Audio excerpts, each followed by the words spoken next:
केंद्रीय मंत्री हरदीप पुरी का रोहिंग्याओं को दिल्ली में घर और सुरक्षा देने वाले ट्वीट ने हंगामा मचा दिया है।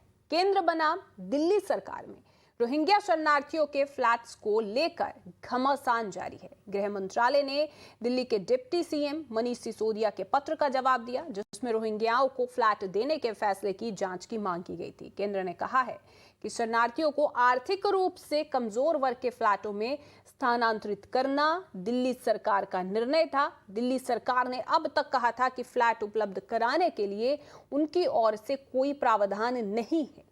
गृह मंत्रालय ने अपने पत्र में यह भी कहा है कि उनके कभी भी अवैध विदेशियों को दिल्ली में फ्लैटों में स्थानांतरित करने का प्रस्ताव नहीं दिया है। Keeping with India's long humanitarian traditions, we have a duty to uphold the principles of international law.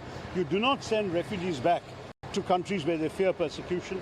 I am frankly shocked by the attitude of the Home Ministry in overruling what I believe was the right statement made by Mr. Puri. I think that the position of the government is enabled by the fact that we don't have, unlike any other democracy, we don't have a refugee and asylum law. I have proposed such a law repeatedly in Parliament as a private member's bill. I have seen the previous Home Minister presented copies of the bill and urged that this be done. But it's very clear that our Home Ministry prefers to make ad hoc decisions, are often politically motivated when it comes to deciding who should be a refugee and who should not.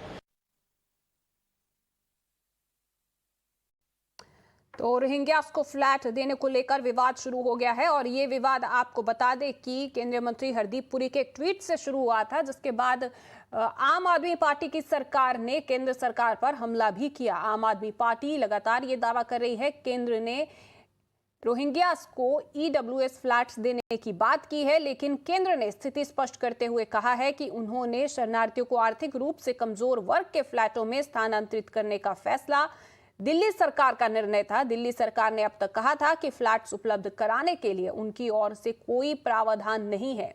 गृह मंत्रालय ने अपने पत्र में कहा है कि उसने कभी भी अवैध विदेशियों को दिल्ली में फ्लैट्स में स्थानांतरित करने का प्रस्ताव नहीं दिया है। तो केंद्र बार बार अपनी स्थिति स्पष्ट कर रहा है। आम आदमी पार्टी लगातार आरोप लगा रही है। केंद्र ने कहा है कि उन्होंने कभी भी रोहिंग्यास को फ्लैट्स देने की पेशकश नहीं की है और उन्होंने दिल्ली सरकार पर आरोप लगाया है। आम आदमी पार्टी हालांकि इसके उलट यही लगातार दावा कर रही है कि केंद्र ने रोहिंग्यास को फ्लैट्स देने की पेशकश की। मोहित भट्ट मेरे सहयोगी इस वक्त मेरे साथ जुड़ चुके हैं। मोहित, तो एक बार फिर से दिल्ली सरकार और केंद्र की सरकार आमने सामने है। आम आदमी पार्टी की मुश्किलें जो एलजी के साथ रही थी, लेकिन अब केंद्र के साथ सीधे, लेकिन वो भी रोहिंग्यास के मुद्दे को लेकर अभी क्या स्थिति है? बिल्कुल, देखिए कल अजय मिश्रा टेनी जो एमओएस होम है, उन्होंने एक चिट्ठी लिखी मनीष सिसोदिया को और उन्होंने कहा कि जो मीटिंग हुई थी दिल्ली सरकार की, जिसमें एफआरआरओ के रिप्रेजेंटेटिव भी थे, होम मिनिस्ट्री के रिप्रेजेंटेटिव भी थे, उसमें साफ तौर पे कहा गया कि जितने भी रोहिंग्या